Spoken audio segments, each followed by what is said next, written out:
when a teacher is planning a lesson for 30 to 35 children, they think of the wonderful story, the challenging math problem, the exciting science experiment that they want kids to experience.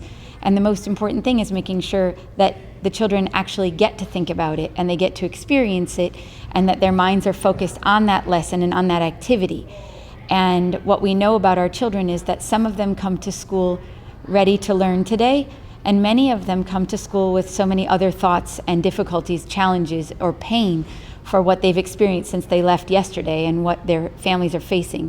One of the things that we know is that we need to stop and make that happen. It doesn't just happen automatically. Just because you bring a great story doesn't mean that everybody's there and able to hear it.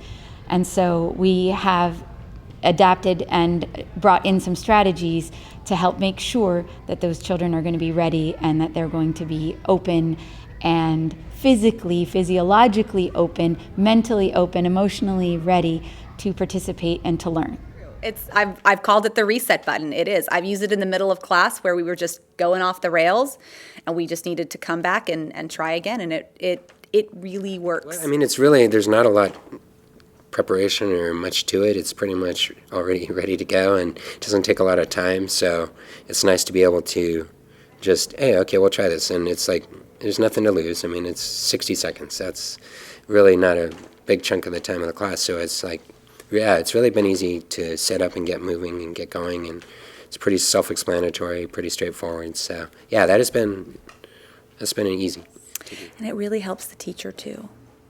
It's one of these management techniques that works for the kids, and that's great, but really, I mean, I do it with the kids. And having that moment to sit and be calm and even think myself, sometimes it's very helpful, especially when dealing with middle school. We all need to just take this minute, and then we'll be able to all work better together. That they're with. And so when we go through the 60 seconds activity, one of the things we notice is that their bodies and their minds are now ready to talk about those moments that just happened, or the tension or their difficulty or their pain. If they're crying or sad or angry, we can do the 60 seconds activity in the office, even with one or two kids, and they will be more ready to participate in that next activity.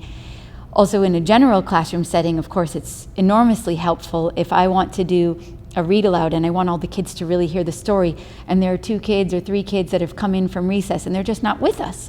Their body's right there, but their body and their mind aren't really there, and we can do this focusing activity with the 60 seconds, and they'll feel good.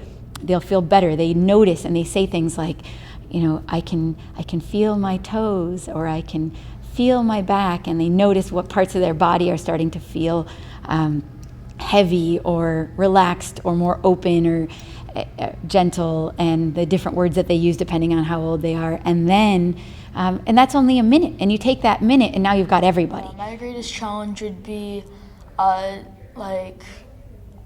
with all the emotions, when I get maybe really sad or really angry, then I would just do the 60 seconds and I would feel much better. Yes, I do feel that. We started last year. Since then, it's been easier at school. I felt more focused and not as maybe confused or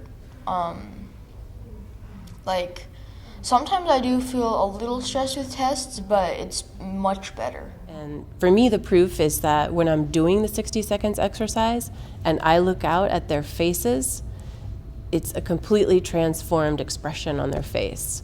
They look calm and tranquil, even when I know there's so much emotion and anxiety inside of them. Before, one of the teachers told me that she found that it was really helpful before they were going to do the state testing, because some kids worry and they say, oh no, is this going to be hurting my chances of going on to the next grade? Is this going to be something that makes me look like I'm not smart? And there's all kinds of personal worry and tension that kids can have around the testing.